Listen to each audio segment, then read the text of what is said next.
Kini Richard sudah dipindahkan ke ruang inap rumah sakit. Mereka bergantian memasuki ruangan agar tidak mengganggu istirahatnya. Giliran Leora, dia membuka perlahan pintu ruangan itu, masuk dan berjalan menghampiri Richard yang masih terbaring tak sadarkan diri di atas bangkar. Leora duduk di kursi samping bangkar, menggenggam telapak tangan kekasihnya. Maafkan aku, Richard. Aku yang belum bisa menjadi kekasih yang baik untukmu. Selama ini aku hanya merepotkanmu saja, memaksakan kehendakku dan sangat egois. Tapi kenapa kau tidak memarahiku? Kau diam aja, seolah-olah kau sangat suka diperlakukan seperti itu olehku. Dan sekarang aku yang akhirnya merasakan penyesalan ini. Aku benci diriku sendiri. Isak lirih Leora terdengar bersama dengan lelehan air mata di kedua pipinya. Aku merasa aku memang tidak pantas untukmu. Aku terlalu jahat. Richard, semoga kau menemukan seorang wanita yang lebih baik dariku, bisa mengerti dan memahami apa yang kau mau. Jangan seperti aku yang hanya menyusahkan hidupmu sejak pertama kali kita bertemu. Aku rasa sudah cukup aku membuatmu menderita sampai detik ini. Richard, aku pasti akan selalu merindukanmu. Leora beranjak dari duduknya, mengecup kening Richard dan berlalu meninggalkan ruangan tersebut seraya menghapus air mata yang mengalir di kedua pipinya. Leora menutup pintunya kembali, terlihat banyak sekali orang di depan yang menunggu Richard tersadar. Naurin berjalan menghampiri Leora yang masih berdiri mematung di sana. Ayo duduklah, Leora. Naurin merangkulnya. Tidak, aku ingin pergi ke toilet sebentar. Aku titip Richard padamu, Nyonya. Aku akan segera kembali. Leora tersenyum ke arahnya. Baiklah, jangan terlalu lama. Richard pasti akan menanyakanmu saat sadar nanti. Kau adalah orang pertama yang akan dia cari, ujar Naurin. Iya, jangan khawatir. Leora berlalu dari hadapan Naurin. Bukan pergi ke toilet yang Leora maksud, namun dia berdiri di pinggir jalan dan menghentikan taksi yang lewat di depannya. Masuk ke dalam mobil dan berlalu meninggalkan rumah sakit. Di mana Leora? Kenapa sangat lama sekali pergi ke toilet? Batin Naurin sesekali melihat ke arah lorong rumah sakit. Sebentar, aku pergi ke toilet dulu untuk mencari Leora. Naurin berpamitan pada suaminya yang duduk di sampingnya. Hati-hati sayang, iya. Naurin beranjak dari duduknya dan berjalan ke arah toilet. Leora, Naurin memanggil dan mengecek semua pintu toilet yang sepi. Tidak ada. Di mana dia? Raut wajah Naurin mulai terlihat panik. Bergegas dia mencarinya di seluruh sudut rumah sakit tersebut. Hampir semua ruangan dan tempat di rumah sakit itu sudah Naurin jelajahi, namun dia tidak menemukan Leora di sana. Kemana perginya dia? Naurin mengambil ponsel di dalam tas lempangnya, lalu mulai menghubungi nomor Leora. Beberapa menit tersambung, hingga Leora pun mengangkat panggilannya. Leora, kau di mana? Aku sudah mencarimu kemana-mana, tapi tidak bertemu denganmu. Suara Naurin terdengar gelisah. Jangan mencariku, aku sedang pergi ke suatu tempat. Nyonya, izinkan aku untuk menenangkan diri terlebih dulu. Aku sangat pusing sekali. Apa kau mengerti? Jangan begitu. Kau pergi di waktu yang kurang pas. Richard sedang sakit. Harusnya kau di sini untuk menjaganya sampai dia sadar. Tapi aku tidak bisa, Nyonya. Semua yang terjadi pada Richard adalah kesalahanku. Aku adalah benalu di kehidupannya. Aku tidak ingin membuat hidupnya menderita lebih dari sekarang. Untuk itu, aku ingin sedikit menjauhinya. Nyonya, katakan padanya kalau aku pergi sebentar. Aku akan kembali dengan cepat. Jelas Leora seraya mematikan teleponnya. Leora, Leora tunggu. Raut wajah Naurin berubah panik seketika. Sementara Naurin bingung harus berbuat apa dalam situasi seperti ini dan lagi pertama kali baginya mengalami kejadian yang membingungkan. Naurin kasihan pada Richard, namun di sisi lain dia juga tidak mungkin membuat Leora kembali dengan keputusannya yang sudah bulat itu. Naurin mencoba menghubunginya kembali, namun nomor Leora sudah tidak aktif. Naurin berjalan kembali ke arah ruangan Richard dirawat. Dengan langkah yang berat, Naurin menghampiri mereka dan duduk tepat di samping suaminya. Mana Leora? Katanya kau menjemputnya dari toilet. Labraya menoleh ke arahnya. Aku tidak menemukannya di sana. Jawab Naurin dengan lirih. Lantas kemana dia pergi, Nyonya? Apa saya dan pengawal lain yang harus mencarinya sekarang? Mario mendekati Naurin. Tidak usah. Dia pasti akan kembali dengan cepat, jawab Naurin. Baiklah. Mario mundur kembali dan berdiri di samping istrinya, Sabrina. Naurin beranjak dari duduknya. Aku masuk ke dalam sebentar. Naurin berlalu setelah mendapatkan anggukan dari suaminya. Pintu ruangan dibuka perlahan. Terlihat dua pengawal yang berdiri di samping Richard yang masih terbaring di sana. Tinggalkan aku sendiri. Perintah Naurin seraya duduk di kursi samping bangkar. Baik, Nyonya. Dua pengawal itu pun berlalu dan menutup pintu ruangan kembali. Kedua mata Naurin mulai berkaca-kaca melihat pengawal yang dia andalkan kini terlihat sangat lemah di depannya. Richard, aku tidak tahu lagi harus berkata apa padamu. Aku bingung, karena kau benar-benar seorang pria yang hebat. Andai saja kau tidak melindungi suamiku, mungkin yang berada di depanku bukanlah kau. Terima kasih Richard, kau sudah melindunginya. Cepatlah sadar, aku ingin kau memerintahkanku untuk mencari kekasihmu itu. Tatapan Naurin terlihat begitu sendu. Namun Richard masih belum bergerak sedikit pun. Sayang, ayo aku antarkan kau pulang, biar aku yang menjaga Richard malam ini. Brian yang baru saja datang menyentuh pundak Naurin. Ayo, tapi kabari aku kalau Richard sudah sadar. Iya sayang. Mereka berdua pun berlalu dari ruangan tersebut. Aku mengantarkan Naurin pulang terlebih dulu. Kau baru boleh mengantarkan istrimu saat aku kembali. Mengerti?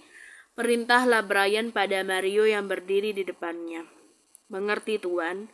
Aku pulang dulu, Sabrina. Iya, hati-hati di jalan. Sabrina melepaskan pegangan tangannya. Brian dan Naurin berjalan keluar dari rumah sakit.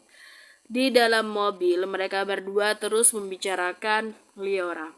Kenapa kau tidak menyuruh Mario mencari keberadaan Liora, sayang?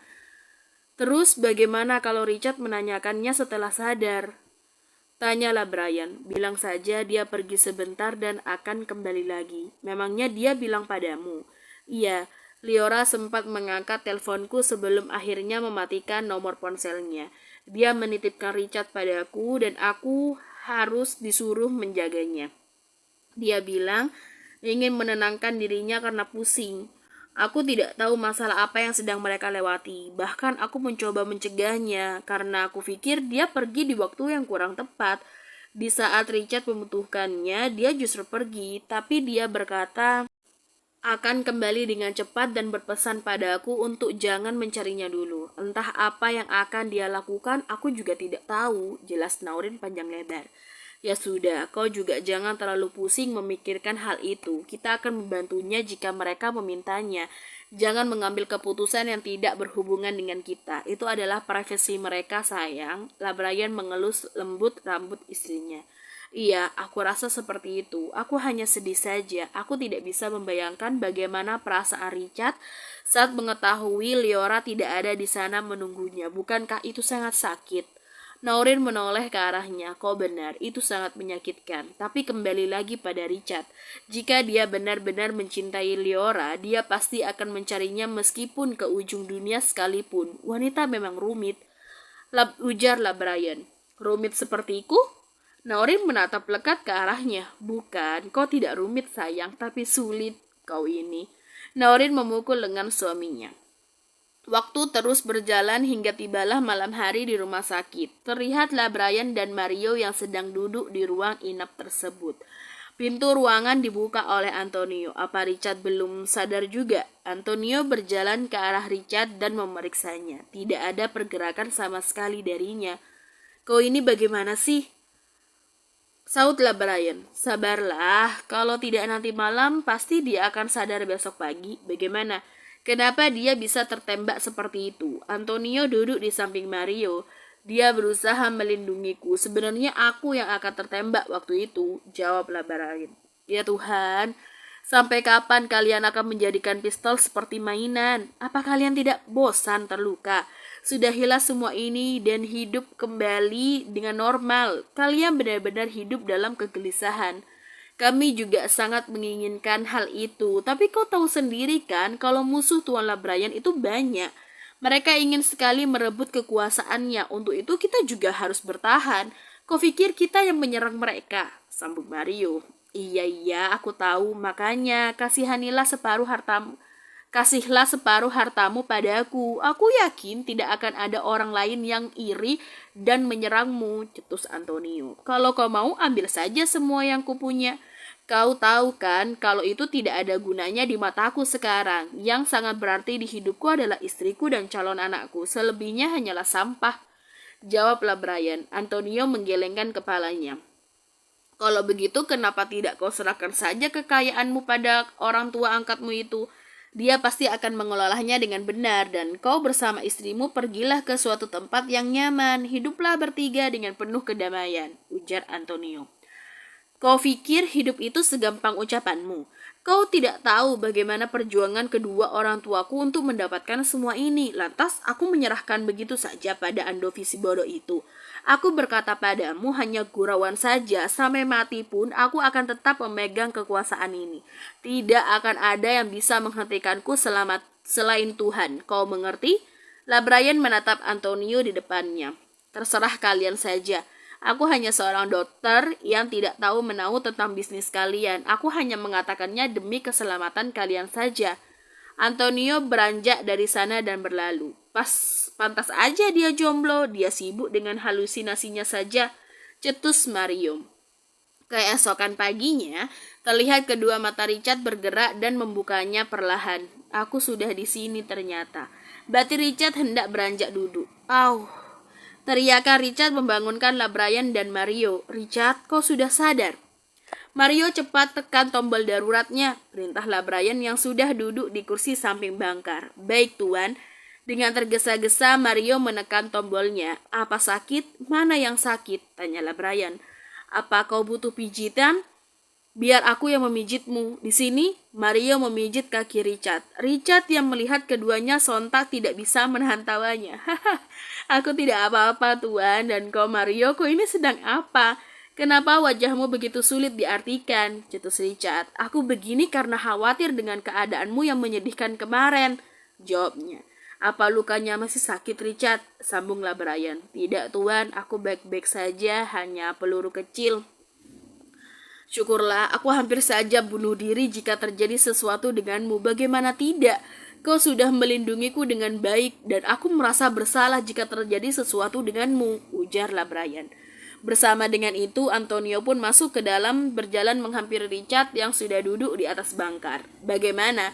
Apa masih sakit di bagian jahitannya? Tanya Antonio seraya memeriksa jahitannya kembali. Tidak begitu sakit kok dok, jawab Richard. Aku heran, kenapa tubuh para pengawalmu berlapis-lapis dan sangat tebal? Aku yakin jika luka ini terjadi pada orang lain, maka orang tersebut akan koma 99 hari lebih, ujar Antonio seraya menjuntikkan sesuatu pada infus Richard.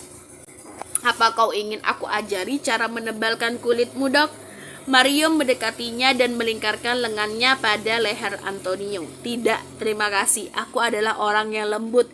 Singkirkan tanganmu, Mario, teriak Antonio yang merasakan dadanya sesak karena sulit bernafas.